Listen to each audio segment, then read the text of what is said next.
오늘 우리가 함께 나누실 말씀은 예레미야 18장 13절부터 17절까지의 말씀입니다. 예레미야 18장 13절부터 17절까지의 말씀. 우리 다 같이 함께 한 목소리로 합독하시겠습니다. 그러므로 여호와께서 이와 같이 말씀하시니라. 너희는 누가 이러한 일을 들었는지 여러 나라 가운데 물어보라. 처녀 이스라엘이 심히 가증한 일을 행하였도다.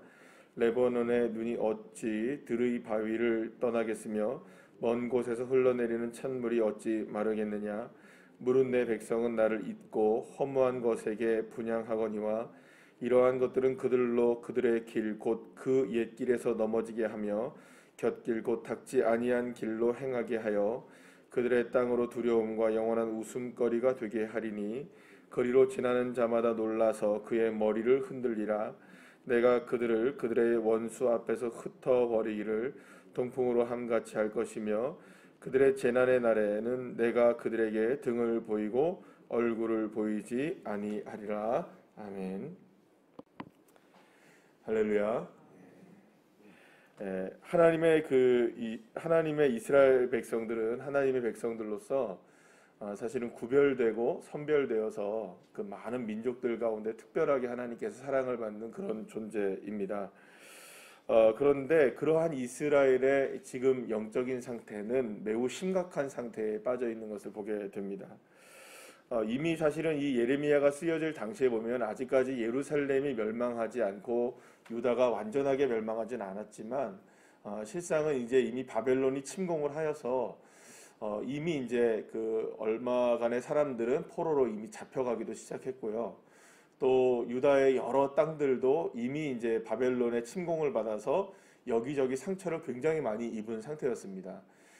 그러니까 아직까지는 이제 예루살렘이 함락되지는 않았을 뿐이지, 뭐 우리나라로 친다면은 뭐 서울이 함락되지 않았을 뿐이지 여기저기 다 이렇게 이제 바벨론이 이미 들쑤시고 다니면서 이 유다의 운명이 이제 사실은 풍전등화와 같은 상황 속에 놓여져 있다는 것은 객관적인 상황이었습니다. 자, 그럼에도 불구하고 이스라엘 백성들은 여전히 이제 예루살렘 성전이 남아 있기 때문에 우리는 망하지 않는다라는 이러한 그 뭐랄까요, 이 거짓 선지자들의 이야기를 따르고 또한 자신들이 이제 또한 믿는, 그러니까 하나님이 아닌 자신들이 섬기는 우상들에게 오히려 더 열심으로 분향을 하기 시작하고 그들을 따르기 시작하고 그들을 쫓아가서 막 산 위에 올라가서 아세라를 섬긴다든지 바알을 섬긴다든지 그런 일들에 더욱더 열정을 내었던 겁니다. 그럼에도 뭐 계속 말씀을 드리는 것처럼 그렇다고 해서 그들이 말하자면 그 성전에서 예배를 등한시했느냐, 그렇지도 않았습니다. 물론 뭐 므낫세 같은 왕들은 성전 뜰 안에다가 막 우상도 섬기고 막 하겠지만 그렇다고 해서 성전 안에서 뭐 하나님을 섬기지 않거나 뭐 하나님 앞에 제사를 드리거나 예배를 드리지 않는 그런 일들은 없었습니다. 그러니까 더 바빴습니다.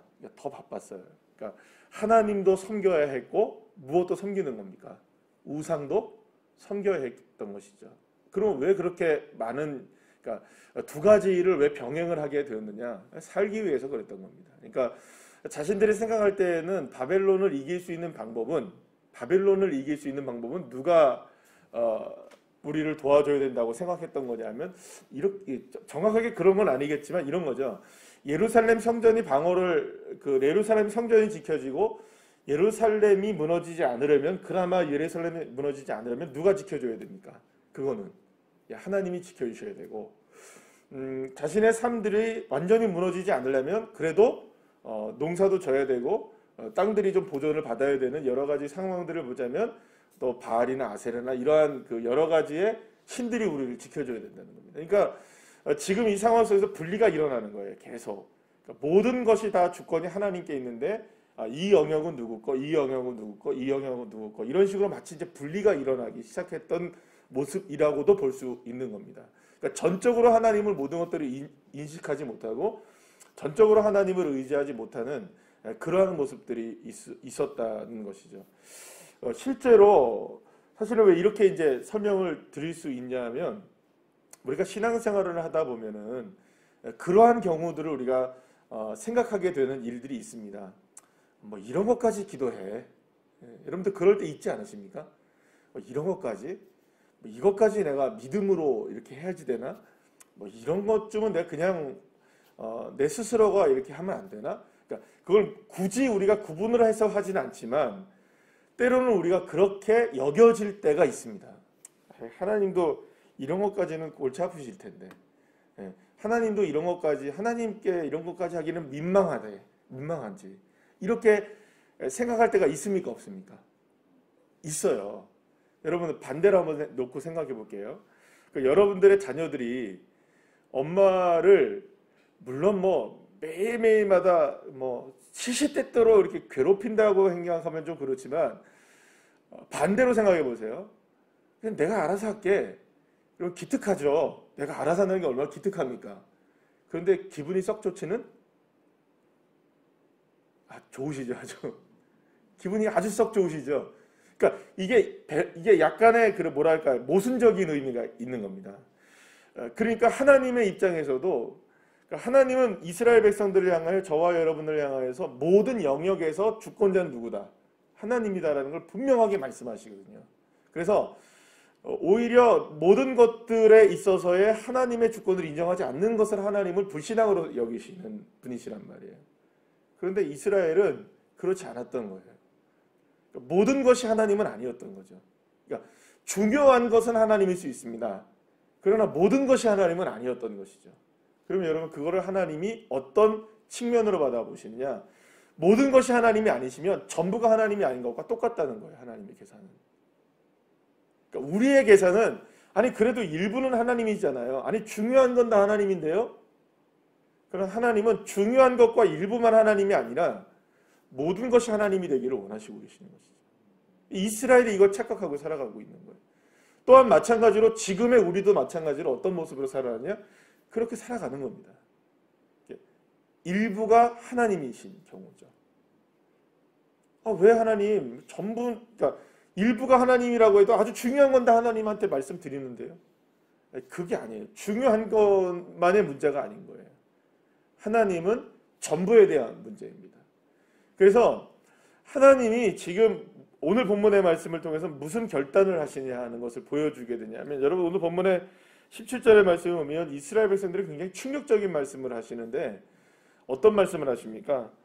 그들에게 어떻게 맨 마지막에 보시면 등을 보이고 얼굴을 보이지 아니하리라 이렇게 말씀하세요. 여러분 이게 가히 충격적인 말입니다. 하나님의 입장에서는 어떻게 얘기하고 있냐면 내가 너희들을 향해 등을 돌리겠다. 더 이상 너희들을 얼굴 보지 않겠다. 그러니까 하나님이 이스라엘 백성들을 향한 징계와 하나님이 이스라엘 백성들을 향한 재앙을 돌이킬 마음이 전혀 없으시다는 거예요. 그러니까 이스라엘 백성들은 이제 망하는 거예요. 이들에게는 이제 더 이상 무엇이 없냐면 이제 소망이 없게 된 상황이 된 거예요. 그러니까 하나님이 어떻게 하셨으니까 이제 등을 돌리신대요. 여러분 등 돌린다는 건 대단히 이건 충격적인 이야기죠. 여러분들과 만약에 인간관계를 누군가에 맺고 있는데 나 이제 너한테 등 돌릴래 이러면 어떤 마음이십니까? 아유 뭐 감사합니다. 등 돌릴 수 있으시죠? 이렇게 됩니까? 그게 아니잖아요. 특히 여러분들 이스라엘 백성들 하나님에게 이스라엘 백성들이 어떤 존재이시냐면 우리 민수기 6장의 말씀을 여러분들 잘 아시죠? 여호와는 내게 복을 주시고 너를 지키시기를 원하며 여호와는 그의 얼굴을 내게 비추사 은혜 베푸시기를 원하며 여호와는 그 얼굴을 내게로 향하여 드사 평강 주시기를 원하노라. 이게 여러분들 그냥 단순하게 해도 아멘이 나오시잖아요. 왜냐하면 그분이 누구에게 얼굴을 대시는 겁니까? 이스라엘 백성들을 향하여 얼굴을 드시니까 등 돌리는 게 아니라 얼굴을 대면하셔 보이는 거예요. 그러니까 거기에서 은혜가 있는 거예요. 평강이 있고 복이 있고 소망이 있는 거죠. 스바냐 3장 17절에서 뭐라고 말씀합니까? 너희 하나님 여호와가 너희 가운데 계시니 그는 구원을 베푸실 전능자시라. 그가 너로 말미암아 기쁨을 이기지 못하여 하시며 너를 잠잠히 사랑하시며 너로 말미암아 즐거이 부르며 기뻐하시리라. 아멘이시죠? 이런 하나님이시란 말이에요, 지금. 그러니까 하나님이 이스라엘을 보시면서 기쁨을 이기지 못하시는 분이시란 말이에요. 잠잠히 바라보시며 사랑하는 거예요. 그런데 그렇게 잠잠히 바라보며 사랑하고 그렇게 은혜 주시고 복 주시기를 원하시고 평강 주시기를 원하셔서 얼굴을 향하여 드시는 하나님이 뭘 선언하고 계시는 겁니까? 등 돌리겠다. 더 이상 너의 얼굴을 보지 않겠다. 청천벽력과 같은 소리죠. 여러분, 절대로 저와 여러분에게 이런 일이 일어나지 않을 줄로 믿습니다. 일어나서도 안 되고 일어날 수도 없어야 하고요. 아니, 하나님 생각해 보세요. 하나님이 이토록 이스라엘을 사랑하시는 어떻게 등 돌리실 수 있으실까? 얼굴 끝까지 안 보실 수 있으실까? 여러분, 그 사사시대의 가장 큰 문제점 중에 하나는 이스라엘 백성들이 죄 짓고 회개하고 돌아오면 하나님이 용서해 주시고 또 구원해 주시고 또 태평성대 한 40년 살다가 또 죄 짓고 하나님 부르면 하나님이 용서해 주시고 또 도와주시고 또 태평성대로 한 30, 40년 살다가 또 죄 짓고, 이게 계속 반복되는 게 뭡니까? 계속 반복되는 거예요. 그게 사사시대였거든요. 그러니까 실제로 이스라엘 백성들은 이 사사시대의 잘못된 관행들을 끊어버립니까? 못 끊습니까? 못 끊어요. 이게 이스라엘이 가나안 땅에 들어가면서부터 바벨론에게 멸망을 당하기까지의 역사예요. 계속되는 역사예요. 잠시 동안 괜찮을 때가 있었어요. 그게 언제였습니까? 잠시 동안 괜찮았을 때가. 그나마 가장 잠시 동안 괜찮았을 때가 언제였는데 다윗 왕조 때밖에 없어요. 솔로몬에 가서도 이미 어떻게 됐습니까, 여러분들? 솔로몬은 괜찮았을지 모르지만 솔로몬의 후궁들을 통하여서 수많은 우상들이 어디로 반입이 되기 시작합니까? 이미 예루살렘으로 들어오기 시작해요. 그러니까 실제적으로 보게 되면 다윗 시대 정도만 이스라엘 백성들이 가나안 땅에 점령해서 들어오면서부터 그 시대 때에만 하나님을 향하여 조금 괜찮았지, 나머지 시대에는 다 사사시대의 역사가 반복이 되는 거예요. 그러면 여러분, 하나님도 이스라엘 백성들의 그런 모습을 보시면서 어떠신 겁니까? 죄 짓고 회개하고 죄 짓고 회개하고, 물론 이게 하나님의 은혜입니다. 회개를 받아주시는 게. 그렇죠? 근데 하나님이 더 이상은 안 되시겠다는 거예요. 마지노선이 온 거예요. 끝이 온 거예요. 이제는 더 이상 너희들에게 기회를 주지 않겠다. 한번 말하자면 그냥 어느 정도 용서해 주고 또다시 기회를 주는 이러한 모습으로는 살아갈 수가 없다. 하나님이 완전히 어떻게 하신다는 겁니까? 등을 돌리시겠다. 이스라엘 백성들이 완벽하게 망합니다. 586년 BC. 완전히 멸망합니다. 돌 위에 정말 돌 하나도 남김없이 예루살렘이 완전히 초토화가 돼요. 성전이 다 망해버려요. 수많은 사람들이 거리에 널브러져 죽게 되고 수많은 사람들이 바벨론의 포로로 끌려가게 되고, 그때에도 하나님이 등을 돌리셔요. 얼굴을 그들을 향하여 드지 않으세요. 그러면 여러분, 하나님의 마음은 어떠셨을까요? 그렇게 터지고 깨지고 파상되어지는 이스라엘의 모습을 보시는 하나님의 마음은 어떠셨을까요? 등 돌리신 하나님. 등을 돌리실 수밖에 없으셨던 그 이유는 무엇일까요? 그러면 왜 하나님이 등을 돌리시고 얼굴을 그들에게 향하여 들지 않으셨을까요? 딱 한 가지 이유입니다. 하나님이 원하시는 다른 그릇을 만들어내시기 위해서. 이게 이스라엘 향해서 지금 보여지고 있는 하나님의 마음이시기도 하시고, 또한 그 이후에 우리를 향하여서 십자가에 매달려 돌아가시는 예수님을 향하여 아버지 하나님이 등을 돌리신 것과 똑같은 마음이십니다. 예루살렘이 멸망하게 될 때에 하나님이 등을 돌리셨어요. 그러나 그것으로도 이스라엘 백성들이 완전하게 변화가 되었느냐? 그렇지 않았어요. 그리고 마지막 최후의 수단이 하나가 남습니다. 그게 누구냐? 자신의 아들 예수를 완벽하게 등 돌리게 하시는 것. 그게 십자가에서 이루어진 하나님의 사랑이십니다. 왜 예수님을 버리셨을까요? 왜 예수님에게 등을 돌리셨을까요? 왜 예수님을 향하여 얼굴을 들지 않으셨을까요? 왜 예수님이 십자가에서 죽어가는 그 상황 속에서도 주님은 모른 체 하셨을까요? 딱 한 가지 이유입니다. 저와 여러분을 구원하시기 위해서, 우리를 새롭게 하시기 위해서. 그 방법밖에 없으셨던 겁니다. 아들을 버리시면서까지 우리를 사랑하시기 때문에 아들을 버리셔야만 했던 그 놀라운 사랑.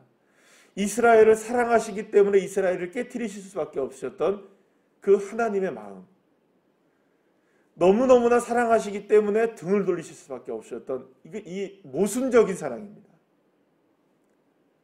그러나 이것을 통과하지 않으면 이스라엘이 새로워질 수 없기 때문에, 십자가를 통과하지 않으면 저와 여러분이 구원받을 수 없기 때문에,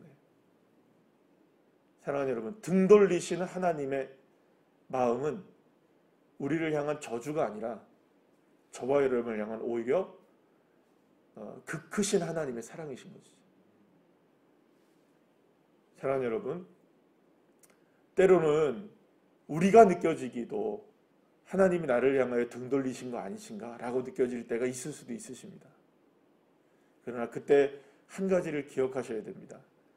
주님이 나를 바꾸시고 계시는구나. 십자가의 은혜로 나를 통과하고 계시는구나. 하나님이 왜 나에게 등을 돌리셨을까?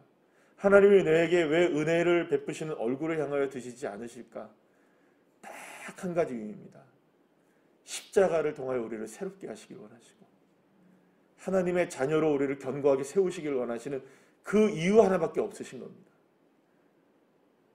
여러분, 다른 것이 없습니다. 우리가 잘 되고 못 되고 이런 문제가 아닙니다. 우리가 풍족하게 살고 안 살고의 문제가 아닙니다. 누가 잘 되고 안 되고의 문제도 아닙니다. 형통하다 안 형통하다 이런 문제도 아닙니다. 딱 한 가지, 우리를 사랑하시기 때문입니다. 그 사랑 때문에 때로는 등을 돌리시는 거예요. 그러니까 최후의 수단이 사실은 무엇입니까? 등을 돌리는 거예요. 그래서 이거를 다시금 여러분 어제 말씀의 토기장이의 비유의 말씀으로 생각을 하셔야 됩니다. 토기장이의 비유의 말씀에서 어떤 그것을 예레미야가 알게 됩니까? 토기장이의 손에서 무엇이 터집니까? 진흙이 터져버려요. 옛날에는 이 성경, 우리가 지금은 개역개정에서 터진다는 표현이 나오지만 이전의 성경은 한글 개역판에서는 파상함에 이렇게 나옵니다. 파상한다는 게 뭡니까? 깨트려지는 거예요. 그러니까 깨져야만 누가 원하는 그릇이 만들어집니까? 죽어야만 살아나는 겁니다. 깨져야 다른 게 만들어지고 죽어야 살아나는 게. 이게 역설적인 주님이 등을 돌리시는 이유입니다. 예레미야가 그걸 알았던 거예요. 그래서 소망을 갖게 된 거예요. 오히려 죽어야 살아나는구나. 그래서 여러분, 기독교는 우리 하나님을 믿는 믿음의 사람들, 예수 그리스도를 믿는 사람들에게는 죽는 것이 유익한 겁니다. 그래서 사도 바울이 내가 사는 것도 은혜이지만 죽는 것이 유익하다라고 고백하는 이유가 거기 있습니다. 왜냐하면 내가 죽어야 누가 사니까. 주님이 사시고, 내가 죽어야 그 자리에 하나님의 역사가 일어나니까. 내가 죽지 않는 자리는 결코 죄의 역사가 일어나지 않습니다. 이스라엘 백성들이 끊임없이 이 일들을 반복하고 있었던 거예요. 자신은 죽지 않으면서 하나님의 은혜는 갈망했던 거죠. 하나님이 이제는 너 죽어봐라 이겁니다. 던지시는 겁니다. 그렇게 던지실 때 우리의 인생도 그렇게 던져질 때가 있습니다. 그러나 그때 우리 한 가지 기억하셔야 됩니다. 하나님이 나를 지금 십자가를 통과하게 계시는구나. 나를 버리신 것이 아니라 나를 바꾸시고 계시는 것이구나. 내 머리부터 발끝까지 완전한 DNA를 바꾸시고 계시는구나. 세상에 이 찌든 DNA가 아니라 정말로 예수 그리스도의 DNA를 우리를 바꾸시고 계시는구나. 십자가의 보혈이 그래서 승리인 것이죠. 주님은 외면하신 것이 아니라 우리를 바꾸시고 계시는 것입니다. 등 돌리시고 얼굴 안 드시는 것이 아니라 오히려 등을 돌리심으로 우리에게 은혜를 베푸시고 계시고, 얼굴을 드시지 않으심으로 사랑의 역사를 이루어내고 계시는 것이죠. 이 놀라운 복음의 역사가 여러분들의 삶과 가정 위에 그리고 또 우리 교회 위에 온전하게 풍성하게 드러나서 승리하시는 주의 자녀들 한 분 한 분들 다 되시기를 간절히 축복합니다. 기도하시겠습니다.